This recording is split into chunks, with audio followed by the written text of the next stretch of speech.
You're listening to international investment advisor Doug Goldstein on the Goldstein on Gelt show, the financial show where we'll talk about how you can make the most of your money. With all the confusing financial chatter bombarding you each and every day, Goldstein on Gelt will give you the practical information you want and need about living a financially stable life. Here's your host, money maven Doug Goldstein. Okay, we are back. We're talking now to Dr. Alon Halevy, who wrote a very fascinating book called The Infinite Emotions of Coffee, but along with that, he works at Google. Alon, it's a pleasure to have you. Thanks for having me. Let me just start by noting you're the leader of the structured data group of Google Research in California, and you also wrote this book called The Infinite Emotions of Coffee. What's the connection? There isn't that much of a connection. For my job, I travel a lot giving talks about my work at Google, and I realize that in a lot of places I go, the first thing I look for is good coffee. And before I knew it, I started studying this topic of coffee and how coffee affects culture and vice versa. And before I knew it, I was writing a book about the topic. Is coffee a staple of the people working at Google? Yes, we have great coffee at Google. In fact, there's a chapter in the book about the coffee culture at Google. We have coffee from the best roasters in the San Francisco Bay Area. We have very nice espresso machines, and we're forced to use only the best techniques for creating our espressos and cappuccinos. So what are some of those techniques? Well, we have good espresso machines, and what's really important. One of the things that is really important when you use an espresso machine is to have the grinder set right, so the grind of the coffee is just right, because otherwise the brew will come out too fast, very weak, or too strong, very slowly, and too strong. So we have professionals that come and adjust the grinders for us. We also have a few professional baristas around campus that if you don't feel like you can do it on your own, you just go to the barista and they make it for you. That's amazing. On the grinding point, shouldn't it simply be that you should grind it up to very, very fine, to a very fine level so that you have more surface area exposure of the coffee to the water? No, if you grind it too much, then you're going to get the thing that comes out of the espresso group head will come out way too slow. The grind actually has to be set very carefully. I don't actually know all the specifics of what is the right, how to mathematically calculate it, but you do it by trial and error, and ultimately you get it right. So if it's too coarse, for example, then it's going to come out very fast. And if it's too fine, it'll be very slow. So you want to find. It's also very important how long you let the water go through the coffee, what's called the puck. If you let it go, 3 seconds too much, the coffee is going to taste very bitter. So there are a lot of variables that go into play when you're creating espresso. It's quite an art. The local guy at the cafe told me not so long ago that the critical thing was the water pressure that builds up. And he said that's why it's really better when you have an institutional level machine as opposed to the type that you buy in your house. Is that an important factor as well? It is important to have pressure, and it's also important that the temperature of the water be constant, near constant, and around 202 degrees when it goes through the coffee grind. So this is a mathematically a very complex operation here. And I can't really say that people understand it fully from a scientific point of view yet. All right. Coffee is certainly perhaps it's obviously a very popular drink, and it seems that it's becoming even more popular with the growth of chains. I guess it started with Starbucks, and now there are many more. Mm-hmm. In fact, a lot of people can't even start their day without having their trusty cup of coffee. Why do you suppose that is, as opposed to, for example, other caffeinated drinks like tea? Well, there's the amount of caffeine that you have in coffee that is greater than tea. But I think coffee also has a certain allure that came as it sort of took over the world, came out of the, it started from the Ottoman Empire and then spread through Europe to other parts of the world. The coffee often brought social change with it. And so there's a lot of social structures that are sort of associated with coffee. Essentially the French Revolution started in a cafe. All of Europe changed fundamentally when coffee came about. So I think coffee provides this social glue, if you want, social stimulant that just brings people together. I don't think you get the same buzz. I mean, you definitely don't get the same buzz from tea that you do from coffee. Plus, coffee also gives you many brewing techniques, many brewing possibilities. You have the possibility of putting milk in, and various flavorings and stuff like that. So coffee is opens up a whole set of recipes that I don't think are available with tea. Okay, that sounds true. I'm a big coffee drinker, and I'm one of those people for whom it is difficult to start the day without a cup. We are talking to Dr. Alon Halevy. He wrote the book, The Infinite Emotions of Coffee, but also he heads the Structured Data Group at Google Research. Before that, he was a professor of computer science at the University of Washington, and in fact, in previous lives also was at the AT&T Bell Laboratories. Let me focus a little bit on the financial side of coffee. Based on the growth and the interest that you've seen, and as you've traveled around the world and seen people so desperate for a cup of coffee, how does this bode for the future of the coffee industry? Well, the coffee industry is coming under pressure from many aspects. The whole sustainability story around coffee.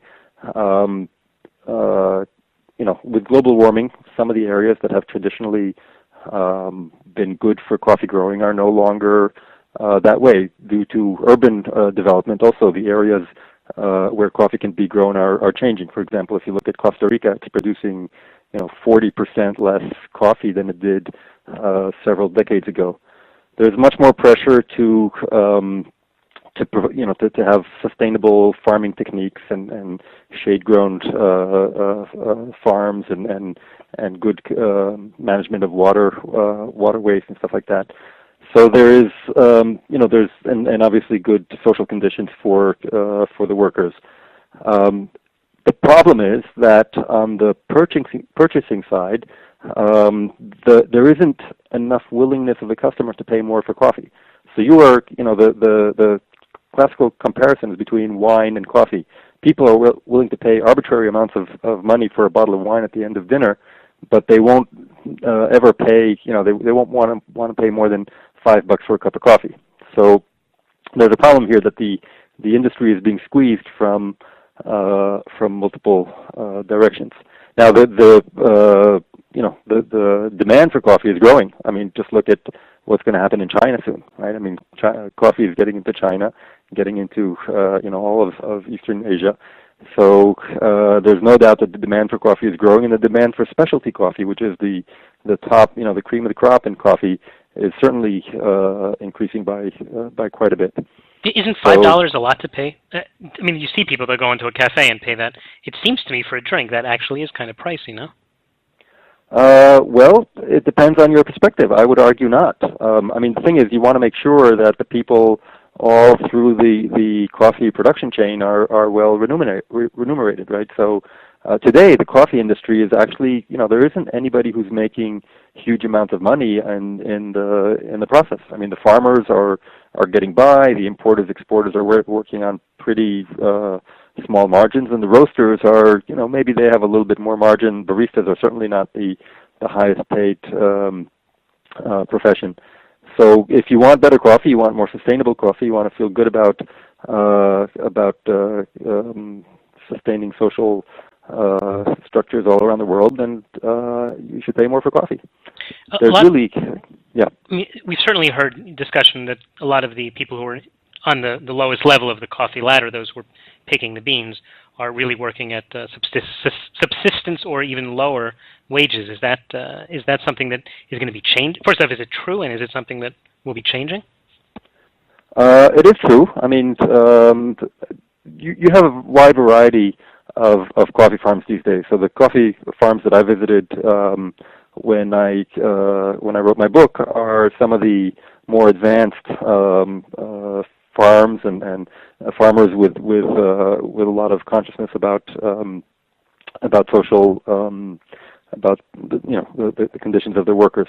But you would see in Africa, a farmer in Ethiopia might make $400 a year.